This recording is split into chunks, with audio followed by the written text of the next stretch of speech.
There's a lie about wealth that we have all been told that I've realized as a species, as a collective, as a society, we're all buying into this false belief system that has been leading us down a path that is not aligned for our best intentions.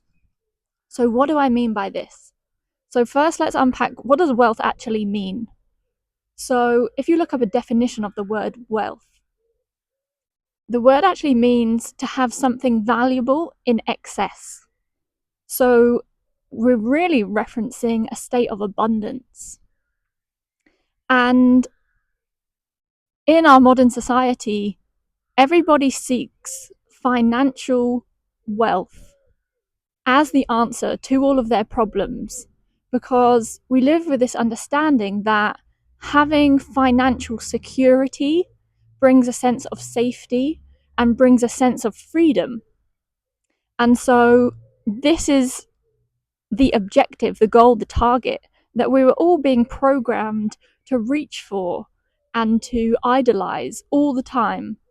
It's almost as though the average person on the street has this hunger, this desperation for wanting money and wanting wealth. And the deep realization that I have come to realize is that the definition of true wealth, in my experience, is actually something very different. The true wealth that we are all seeking is something that is far more complex, far more broad than just financial security. And if we unpack the word abundance, abundance is this idea that it's the overcoming of scarcity. So it's the antithesis, the opposite of scarcity, where scarcity means something that is finite and limited and there's not enough to go around. So where we have this programming of there's not enough resources, there's not enough food, there's not enough money, there's not enough time or energy, it creates this sense of desperation. And this is a belief system that is being held in the collective, that is being projected out physically, shown to us, manifested in the world as scarcity, as poverty, as lack, as limitation. The inverse of this belief system, which is creating something that we don't want to experience, is the understanding and the embodiment of abundance, which is your divine birthright. When you realize that you are a physical fractal of divine consciousness, and the state of the divine is infinite, what this means is we live in a reality that has an infinite supply of resources, of energy. And we are all being showered with the flow of divine energy abundantly, in excess. But it's the belief systems that we hold, the expectation of lack, limitation, and separation, that is creating the experience of being in a physical world where scarcity exists. By assessing and understanding and acknowledging and healing the belief systems that is creating the experience, what we can do is create change and transformation internally in your belief system and see that projected externally back to you as a world where people have more than enough. And it's this state of abundance. This is really truly a spiritual abundance. This is the wealth that we are all really seeking. There is this urge in us all for safety, for comfort, for nourishment, to receive love, to be loved. And what I have come to realize is that urge that is being channeled into finances and seeking wealth and seeking money, really that urge that lies inside of us all is this yearning for spiritual wealth. And let's unpack that a bit more. spiritual wealth includes a multitude of things. So, one element of spiritual wealth will be financial abundance. So, I'm not excluding the idea that money and finances are important. In fact, they're very important.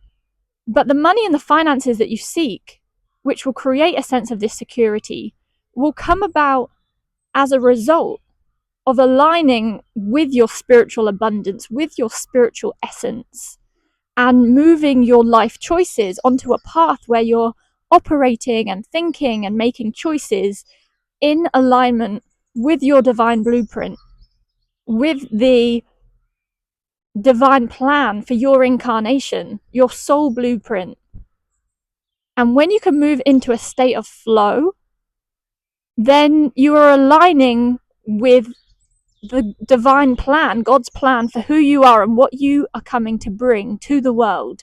That one gift that only you can bring. And the fact that you are here offering that gift means that there are others who are in need of what you have to offer. It's almost like humanity has been created as this puzzle, and every single human being represents one piece of the puzzle. Without any of those pieces, the puzzle is incomplete. Every piece is playing a role, and every piece is playing a very unique role. It's very distinct. You know, we can't have a puzzle where every piece wants to be a corner piece. Like, that's just not going to work. And the divine blueprint, the passion and the creativity that is wanting to come through of each of those pieces of the puzzle is not wanting to play the role of the corner piece, because it has been designed and built to be perfectly suited to the location and the function that it plays as a part of the collective. So this for me has just been really eye-opening, coming at the word wealth from a very different perspective and realizing really how broad that term is, how narrow we've been taught to perceive it as just, oh, I need money, or I need to seek finances, etc., etc. You see that playing out in the collective all the time, everywhere. But what I would invite you to do is to start to broaden that idea of, what is it that I'm actually seeking? What is the feeling state that I am yearning for? Is it money? I mean, let's be honest, money is no different really than monopoly money.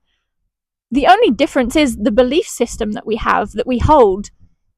And we're all in a collective agreement that this money is able to be used as a form of exchange, whereas this money here, the monopoly money, is not.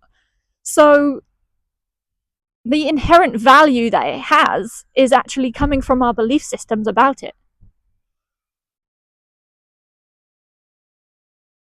The true yearning, the true sense of safety and security and love and nourishment is something much bigger, something much broader. It is a divine yearning inside of us all, seeking that reconnection, that nourishment from our source point, from the divine consciousness from which we all emanate. So, understanding and contemplating and questioning, what is it that I really seek and what will make me feel fulfilled? It's a very different question to say, what gives me joy, what gives me fulfillment, rather than what is it that will reduce my fear levels, or how can I soothe my fears, is something that generally perpetuates fear. So understanding that spiritual wealth, which is available to us all, it is our divine birthright. It's what we're all truly seeking for. And within that spectrum of spiritual wealth, we have the wealth of energy, all forms of energy, including finances, including community, including friendship, love, food, resources. It actually comes in so many forms through this divine flow of abundance. So,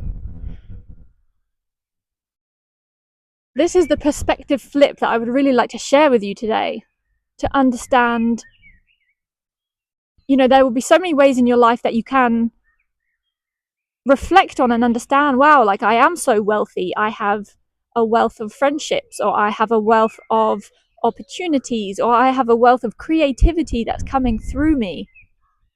These are the signals, the breadcrumbs that the divine is sending to guide you and lead you on a path towards greater fulfillment and greater abundance in all of its forms, not just limiting ourselves to this one type of abundance or this one form of wealth, which is actually limiting us.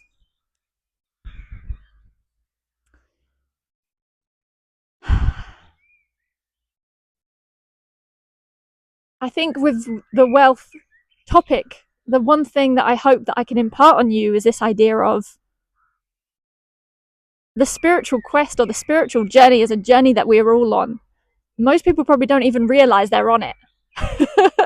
But we are divine beings, we are spiritual beings.